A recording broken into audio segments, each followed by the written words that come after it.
మీ ఎలాంటి వ్యాపార ప్రకటనలకైనా వెంటనే మా ఛానల్ సంప్రదించండి. అందరికి నమస్కారం, నేను శిరీష. ముందుగా అందరికీ శ్రీ పరాభావనామ సంవత్సర ఉగాది శుభాకాంక్షలు.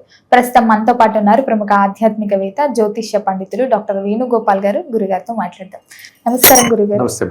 గురుగారు, మీకు కూడా ఉగాది శుభాకాంక్షలు అండి. ఈ విశేషంగా ఉగాది చూసుకుంటే మరి ద్వాదశ రాశిలో అయిన వృశ్చిక రాశి వారికి ఈ సంవత్సరం ఎలా ఉండబోతుందంటారు? ఎలాంటి జాగ్రత్తలు తీసుకోవచ్చు అంటారు? ఆర్థిక పరంగా, ఆరోగ్య పరంగా ఎలా ఉంటుందంటారు? అలాగే ఈ సంవత్సరం ఈ రాశి వారికి ఈ నవగ్రహాల ప్రభావం ఎలా ఉంటుందంటారు? తప్పకుండా అమ్మా, వృశ్చిక రాశి వారికి ఈ సంవత్సరం చాలా మంచి ఫలితాలు రావడానికి అవకాశం ఉంది.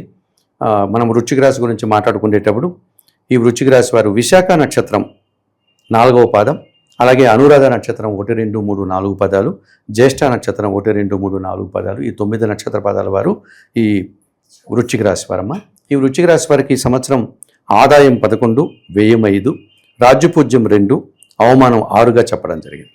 ఈ ఫలితాలు ఇలా ఉన్నప్పటికీ కూడా వృశ్చిక రాశి వారికి ఇప్పుడు అష్టమ గురువు సంచరిస్తున్నాడు. అనగా వృశ్చిక రాశికి మిథున రాశి అష్టమ భావం, అష్టమ భావంలో గురువు సంచరిస్తున్నాడు. వీరికి ఎటువంటి సమస్యలు వస్తాయంటేమో ముఖ్యంగా పరీక్షల్లో చదివే పిల్లలకి అనుకున్నట్టుగా మార్కులు రావు, లేకపోతే ఉన్నత చదువులకు వెళ్ళాలనుకుంటే వీళ్ళు అనుకున్నటువంటి ఆ విశ్వవిద్యాలయాల్లో వాటిలో సీట్లు రాదు. ఇటువంటి సమస్యలు రావడానికి కాదు. దీనివల్ల చిన్న చిన్న అనారోగ్యాలు, అవమానాలు, కొంత నిరాశ పొందేటువంటి వాతావరణం ఉంటుంది. తర్వాత వీరు కోపం వచ్చినప్పుడు ఈ వృశ్చిక రాశి వారు ఏం మాట్లాడతారో వాళ్ళకి తెలియనటువంటి పరిస్థితి ఉంటుంది. ఆ రకంగా మాట్లాడడం వల్ల ఎదుటి వాళ్ళు అపార్థాలు. ఇప్పుడు తల్లిదండ్రులు మాట్లాడితే పిల్లలు బాధపడతాం, పిల్లలు తప్పుగా మాట్లాడితే తల్లిదండ్రులు బాధపడతాం. ఇలా ఆత్మీయులతో కొద్ది మనస్పర్ధలు వచ్చే పరిస్థితి కనిపిస్తుంది. అలాగే ద్వితీయ పంచమాధిపతి అయినటువంటి గురువు అష్టంలో ఉంటాడు కాబట్టి ఆలోచనలు సక్రంగా ఉండదు. వీరికి ఖచ్చితంగా ఆలోచించలేకపోతారు, అస్పష్టత ఎక్కువ అవుతుంది, మాటలు కఠినంగా మాట్లాడేస్తారు. నేను ఈ ఉద్దేశంతో మాట్లాడానండి అంటూ ఉంటారు. నువ్వు ఏ ఉద్దేశంతో మాట్లాడినా ఎదుటివారు అర్థం చేసుకునే ఉద్దేశమే ఇంపార్టెంట్ కదా, అక్కడ కదా మనకు సమస్య వస్తుంది. ఆ రకమైన సమస్యల్ని వీరు తెచ్చుకుంటారు ఈ సంవత్సరం. అయితే వీరికి అదృష్టవంతులు అని చెప్పడానికి జూన్ 2వ తారీఖు నుంచి వీరికి భాగ్యస్థానంలో గురువు ఉన్నత స్థానంలో సంచరిస్తున్నాడు. ఇక్కడి నుంచి వీరి మాటకు విలువ పెరుగుతుంది, వీరి ఆలోచనల్లో స్పష్టత ఏర్పడుతుంది, చక్కగా చదువుకుంటారు, ఉన్నత చదువులకు వెళ్తారు. అలాగే సంతానం అభివృద్ధి పదంలో ముందుకు వెళ్తుంది. భాగ్యంలో గురువు ఉంటే కన్నా చాలా పనులు వీరు సునాయాసంగా పూర్తి చేస్తారు. నూతన ఉద్యోగాలు, ఉద్యోగంలో పదోన్నతులు ఇవన్నీ చక్కగా రావడానికి అవకాశం ఉంటుంది. మంచి పేరు ప్రఖ్యాతులు కూడా తెచ్చుకుంటారు. తల్లిదండ్రుల ఆశీస్సులు చక్కగా ఉంటుంది. భాగ్యస్థానంలో గురువు ఉంటే ఇప్పుడు మీరు మన పిల్లలు వేరే రాష్ట్రాల్లోనో వేరే దేశాల్లోనో ఎక్కడో చదువుల రీత్యా, ఉద్యోగాల రీత్యా వెళ్ళిపోయి ఉంటారు.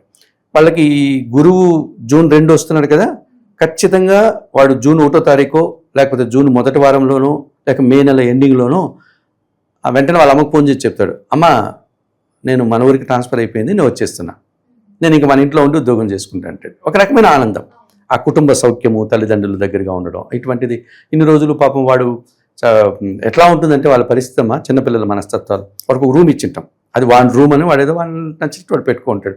వాడికి ఒక నెల రోజుల తర్వాత 2 నెలల తర్వాత వేరే ఊళ్ళో అక్కడెక్కడ హాస్టల్లో ఉండి వస్తే వాడు ఆ రూమ్ అంతా శుభ్రం చేసుకోవడం, నా రూమ్ ఒంటరిగా అయిపోయింది, ఆ రూమ్లో ఉండే వస్తువులంతా పలికించుకోవడం, ఇవన్నీ మనం చూస్తూ ఉంటాం పిల్లల మనసు. అట్లాగా వాడు ఎంత ఆనందపడిపోతాడంటే అంతగా ఆనందపడేటువంటి పరిస్థితి వాడి నిజస్థానానికి, నివాస స్థానానికి, సొంత స్థలానికి మళ్ళీ వచ్చేటువంటి వాతావరణం కూడా ఈ వృశ్చిక రాశి వారికి భాగ్యంలో గురువు రావడం వల్ల జూన్ 2 నుండి అవకాశం ఉంటుంది. అయితే దశమ స్థానంలో కేతువు సంచరిస్తున్నాడు.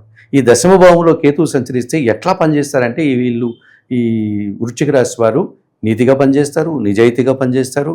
ఎదుటివారు చేసే పని వారు ఇబ్బంది పడుతూ ఉంటే వీరు తొందరగా పనిచేసి ఆ పని నేను చేసి పెడతాను ఇవ్వు అని చెప్పి వారి పని కూడా వీళ్ళు తీసి చేస్తూ ఉంటారు. అంతటి మంచిది అంటే నేనే అన్న భావన ఉండదు, అహం ఉండదు, అందరూ బాగుండాలి అన్నట్టుగా చకచకాని అందరితోటి మంచిగా పనిచేస్తూ మంచి పేరు ప్రఖ్యాతులు తెచ్చుకుంటారు. తోటి ఉద్యోగులతో తెచ్చుకుంటారు, అధికారుల నుంచి తెచ్చుకుంటారు, మంచి పేరు ప్రఖ్యాతులు తెచ్చుకుంటారు. ఆ ఉద్యోగంలో తృప్తిని అనుభవిస్తారు. భగవంతుని ఆశీస్సులు కూడా అనుకూలంగా ఉంటుంది. ఆ నిరాడంబరత, కష్టపడే మనస్తత్వం, 10 మందికి సహాయం చేసే గుణం అనేటువంటిది వృశ్చిక రాశి వారికి సంవత్సరం అంతా చాలా బాగుందని చెప్పుకోవచ్చు. ఆ తర్వాత ఆయన డిసెంబర్ తర్వాత భాగ్యంలో కేతు వెళ్ళినా అక్కడ కూడా కేతు వారికి అనుకూలించేటువంటి వాతావరణం ఉంటుంది. ఈ దశమ భాగ్యభావాల్లో కేతు ఈ సంవత్సరం అంతా వారికి అనుకూలంగా ఉన్నాడు. జూన్ 2 తర్వాత గురువు చాలా అనుకూలంగా వారికి కనిపిస్తారు. ఇక పంచమ స్థానంలో శని భగవానుడు ఉన్నాడు. శని పంచమ స్థానంలో ఉన్నప్పుడు పెద్ద చెడు చేయడు, అట్లానే మంచి చేయడు, అంటే ఆలోచనలో కొన్ని సరిగా ఉండదు. ఎవరు అతను అంటే తృతీయ చతుర్థాధిపతి. జన సహకారం, వీరు సహకరిస్తారు, వీరికి ఎవరు సహకరించరు. వీరేం పెద్ద అడక్కపోయినా సమయం వచ్చినప్పుడు వీరిలాగే కదా మనలాగే ఉంటారు ఎదుటివారు అన్న భావన కదా అందరికీ ఉంటుంది. సో ఎదుటి వాళ్ళు అలా ఉండరు. వీడు అనుకున్నట్టుగా వాళ్ళు అనుకోవటం లేదు. అందువల్ల వీడు ఎవరికైనా సహకారం చేసినా వారు వీరికి సహాయం చేయరు వీరికి అవసరం వచ్చినప్పుడు. అటువంటి సమస్య ఏర్పడుతుంది. తర్వాత కుటుంబంలో ఒక రకమైన అశుభ్రత ఏర్పడుతుంది. శుభ్రతంగా ఉండలేరు వీళ్ళు. దాని ఒక రకమైన బద్ధక స్వభావం కనిపిస్తుంది. కుటుంబంలో వస్తువులంతా ఎక్కడ పడితే అక్కడ పడేయడం. కొంతమంది పిల్లలు మనకు ఎక్కడన్నా వెళ్తున్నారంటే వాడికి ఒక నచ్చినటువంటి వస్త్రాలు ఉంటాయి అనుకోండి, అక్కడికి వెళ్ళాలి అంటే ఆ వస్త్రాలు వేసుకొని పోవాలనేది కొన్ని వాడు పెట్టుకున్న పరిధులు. వాడు ఏమనుకుంటారంటే అది రెడీగా ఉంటుంది అని వాళ్ళ మదర్ వాళ్ళు ఎవరో రెడీ చేసి దాన్ని శుభ్రం చేసి ఐరన్ చేసి పెట్టింటారన్న భావన ఉంటాడు. వాడు పరిగెత్తుకొని ఇంటికి వచ్చి చూస్తే వాళ్ళు చేసిండరు. ఉంటాయి బట్టలు ఉంటాయి, ఎప్పుడో గత వారంలో అంతకుముందు వారంలో వేసి తీసి పడేసినట్టు బట్టలు, అవి కాస్త మలినంగా ఉండింటాయి, ఉతికిండరు. కానీ వాడు ఏం చేస్తాడంటే దాన్ని వేసుకొని పోతాడు. ఎందుకంటే వాడికి అది ఇష్టం. అంటే అక్కడ శుభ్రత ముఖ్యం కాదు వాడికి, వాడు అనుకునేది జరగాలి. వాడికి ఇష్టమైన డ్రెస్ని ఆ కార్యక్రమానికి వేసుకొని పోవాలా, గత్యంతరం లేదు కాబట్టి వేసుకొని పోతుంటారు. ఇలాంటి లక్షణాలు కనిపిస్తాయి ఈ తృతీయ చతుర్థ భావాల్లో శని ఉండేటప్పుడు. ఇంతెందుకమ్మా, ఉదయం పూట ఆదివారం పూట ఎప్పుడైనా అందరూ చక్కగా లేచి స్నానం చేసి ఈరోజు మంచి ఏదో అల్పాహారం అమ్మ ఎవరో నచ్చినది ఏదో చేసి ఉంటుంది, అందరూ రండి తిన్నాము. రోజుల్లో ఉండరం కదా, ఎక్కడికి వాళ్ళు అక్కడ ఈ ఆదివారం అన్న అందరూ మాట్లాడుకుంటూ తిన్నాము అని ఏదో పిలిస్తే ఎవడో ఈ పంచమ శని ప్రభావం ఉన్నవాడు లేచి అమ్మ నేను స్నానం చేయలేను, నేను బ్రష్ చేసుకొని వచ్చి టిఫిన్ తినేసి తర్వాత స్నానం చేస్తా అంటాడు. ఇది శని దోషం. అర్థమవుతుందా? మనం వెళ్ళే ముందు ఆ చెప్పులు దిగిపోవడం, వెళ్ళేటప్పుడు మన వెహికల్ రిపేర్కి రావడం, ఇట్లాంటి చిన్న చిన్న సమస్యలు ఎదుర్కొనే వాతావరణం కనిపిస్తుంది తప్ప పెద్దగా ఇబ్బంది పెట్టే పరిస్థితి అయితే శని భగవానుడు లేదు వీరికి. ఇక చతుర్థంలో రాహు. ఈ రాహు చతుర్థంలో అంటే ఇది చతుర్థము అన్నటువంటిది కుటుంబం, సుఖం. సో ఫుడ్ విషయంలో విపరీతంగా ఆశపడతారు వీళ్ళు, ఈ వృశ్చిక రాశి వారు. అటు చతుర్థంలో రాహు ఉంటే అన్ని రాశుల వారు అలాగే బిహేవ్ చేస్తారు. బయట ఫుడ్లు తెచ్చుకొని తినేయడం, వండుకొని తినరు, ఓపిక ఉండదు వీరికి, బయట నుంచి తెప్పించుకొని తిన్నాం. బయట ఫుడ్ చూడడానికి కంటికి అలంకారంగా కనపడవచ్చు, కలర్ఫుల్గా కనిపించగా ఆరోగ్యం కాదు కదా.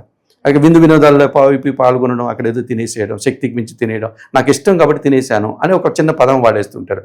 దానివల్ల వచ్చేటువంటి అజీర్ణం కావచ్చు, దానివల్ల వచ్చే ఫుడ్ పాయిజన్ కావచ్చు, ఇలాంటి సమస్యలు ఎదుర్కోవడానికి వీరికి కొంచెం ఇబ్బందులు ఈ సంవత్సరం కనిపిస్తుంది. సో వృశ్చిక రాశి వారు జూన్ 2 తర్వాత గురువు అనుకూలంగా ఉన్నాడు కాబట్టి జూన్ 2 వరకు వారికి నచ్చిన గురువు ఆలయానికి, రాఘవేంద్ర స్వామి కానీ దత్తాత్రేయ స్వామి వారి ఆలయానికి గురువారం రోజు కనీసం వెళ్ళి దర్శనం చేసుకొని రావడం ఒక మంచి పరిహారంగా చెప్పుకోవచ్చు. కేతువు ఎట్లాగో వాళ్ళకి బాగున్నారు కాబట్టి కేతువుకు పరిహారాలు అవసరం లేదు. ఇక చతుర్థంలో రాహు ఉన్నారు కాబట్టి కనకదుర్గాదేవి అమ్మవారిని నెలకొక మారన్న అమ్మవారి ఆలయానికి వెళ్ళి ఎర్రటి పూలమాల, గులాబీ మాల లాంటిది అమ్మవారికి సమర్పించి అమ్మవారి పాదాలకు నమస్కరించుకొని రావడం. అలాగే పంచమ శని దోషం ఉంది కనుక శనివారం రోజు ఆంజనేయ స్వామి ఆలయానికి వెళ్ళడం, స్వామివారిని సందర్శించుకోవడం, స్వామివారికి ఏదైనా తమలపాకుల పూజ లాంటిది నిర్వహించడం, ఇలాంటివి చేయడం వల్ల ఈ సంవత్సరం మరింతగా మంచి ఫలితాలు పొందడానికి వృశ్చిక రాశి వారికి అవకాశం. గురుగారు, మొత్తం ఇది సంవత్సరంలో వృశ్చిక రాశి వారికి ఎలా ఉంది, ఎలాంటి జాగ్రత్తలు తీసుకోవాలో తెలియజేసినందుకు ధన్యవాదాలండి.